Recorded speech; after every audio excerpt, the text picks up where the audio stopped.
Welcome to Pod Me If You Can. Today on the show, the DVD is Authors Anonymous, starring Kaylee Cuoco, Kevin Kline, Terry Polo, and Dennis Farina. Pod Me If You Can.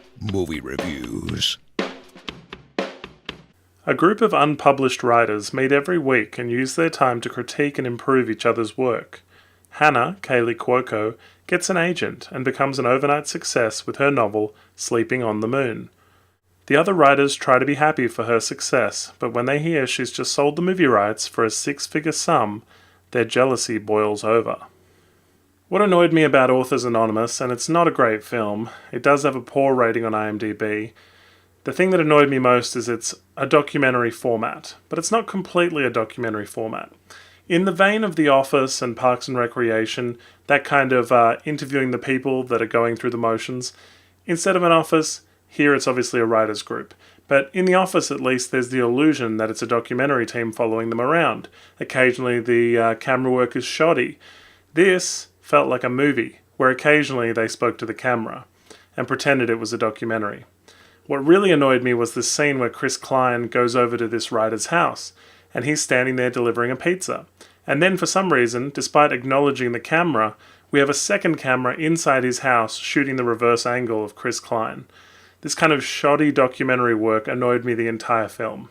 One of the reasons this doesn't work is that the characters are delusional about their own success, and some people on IMDb have definitely said in their reviews that these people remind them of writers that they know. But these people are delusional and stupid, and not very interesting characters, and unfortunately the way this plot unfolds is the most predictable thing possible.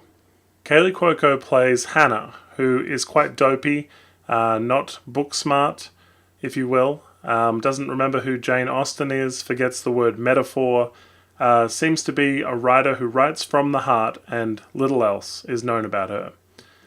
Henry, played by Chris Kline, seems to only like Hannah because she's the only girl he knows of an appropriate age. She doesn't demonstrate any interest beyond being nice, and as well, we're never given many reasons to like her beyond her being nice to Henry.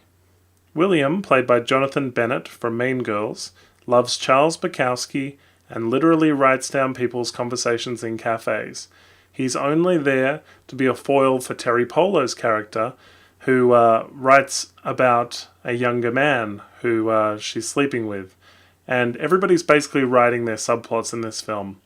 Henry's work is about Scott and Christy, who are clearly based on him and Hannah, and it's all super obvious. Jonathan Banks from Breaking Bad has a cameo as a book agent that they accost. The thing is, too, they accuse Hannah of looking good in a miniskirt, and her success only being from her looking good in a book jacket, and maybe she slept with somebody, which you want to not believe. They're all jealous and, mad at her, and we do know that she actually does work and writes, unlike the other characters who seem to stall and have bad ideas. But then we're given this stupid scene towards the end, which, again, you see it coming. She comes down the stairs at this writer's house, and it shows that she's been sleeping with this famous writer. She's always said writing comes first, and, you got to do the work and everything like that. This scene really diminishes her character for me, and it makes her seem like she's sleeping her way to the top. And even if that's not true, and she says he's mentoring me and I'm becoming a better writer, it really does ruin her and spoil her, which is kind of the intent.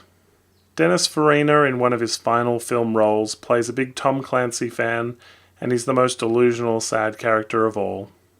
This feels like a really tedious film. It's very slowly paced, and every documentary interview moment has them repeating the question, so we don't have to have a narrator or an interviewer or somebody even doing the documentary.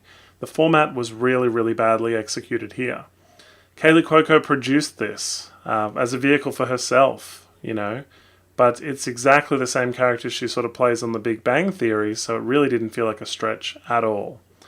The film is very boring, very forgettable, and it feels worse than a lot of stuff I've watched for this YouTube channel. Authors Anonymous is badly written, which is really frustrating, and it's very predictable, very bad. You should definitely give it a miss. Thanks for watching. If you like what you see, please hit the subscribe button. Like us on Facebook and follow us on Twitter. Check out our podcast at www.podmeifyoucan.com.